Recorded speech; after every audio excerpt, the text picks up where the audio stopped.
শুক্রবার বিকেল 3টা প্রেস ক্লাবে। আপনাদের সকলকে আহ্বান থাকবে আমাদের এই কর্মসূচিতে অংশগ্রহণ করার জন্য।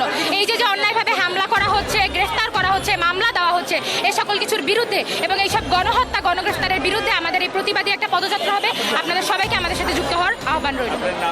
আমার নাম নুজি হাসিন রাশা, আমি ঢাকা বিশ্ববিদ্যালয়ের একজন শিক্ষার্থী। হ্যাঁ, আজকের কর্মসূচি আমরা সফলভাবে পালন করেছি এবং আমরা এখন এই মুহূর্তে হাইকোর্টের সামনে আমাদের আজকের কর্মসূচি সমাপ্তি ঘোষণা করতেছি। আগামী শুক্রবার বিকেল 3টায় প্রেস ক্লাবের সামনে শিক্ষার্থী জনতাদের শিক্ষক, শিক্ষার্থী, ছাত্র জনতা এবং সর্বশ্রেণীর মানুষকে নিয়ে একটি পদযাত্রা হবে। প্রতিবাদী পদযাত্রা, যেটার মূলই হচ্ছে যে গণগ্রেফতার চলছে, যে গণহত্যা চলেছে, যে হামলা মামলা চলছে এবং যত শিক্ষার্থীদেরকে বন্দী করা হয়েছে তার বিরুদ্ধে আমরা একটা প্রতিবাদ কর্মসূচি করতে যাচ্ছি। সেটা অনুষ্ঠিত হবে শুক্রবার বিকেল 3টা প্রেস ক্লাবে। আমরা সর্বশ্রেণীর মানুষকে আহ্বান জানাচ্ছি শিক্ষার্থীদের এই আন্দোলনে, তাদের এই কর্মসূচিতে তাদের সাথে যুক্ত হওয়ার জন্য। এটা বৈষম্য বিরোধী ছাত্র সমন্বয়কদের পক্ষ থেকে এখনো দেওয়া হয়নি। এটা একটা আয়োজন করা হয়েছে এবং আমরা শিক্ষার্থীরা, সাধারণ শিক্ষার্থীরা এতে অংশগ্রহণ করছি এবং সকলের প্রতি আহ্বান থাকবে আপনারা এই কর্মসূচিতে অংশগ্রহণ।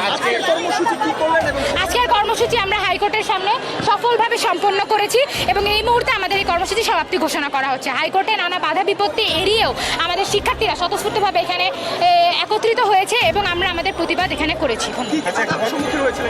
এখানে আমরা দেখেছি প্রথমেই হাইকোর্টের গেট লাগিয়ে দেওয়া হয়, তার মধ্যে আমাদের এক অংশ ভিতরে ছিল, পরবর্তীতে আমরা বাইরে একটি জমায়েত করি এবং সেখানে আপনারা দেখছেন এখনও পুলিশ, র্যাব, সেনাবাহিনী, বিজিবি এদের অবস্থান রয়েছে আশেপাশে।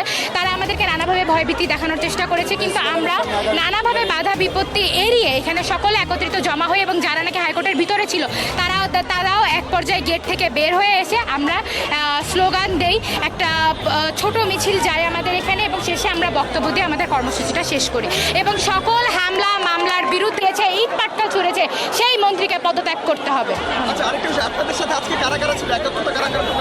আমাদের সাথে আজকে একাত্মতা প্রকাশ করেছে শিক্ষকরা, অভিভাবকরা এবং আইনজীবীরা ছাত্র জনতার পাশে দাঁড়ানোর জন্য এবং আমরা দেখে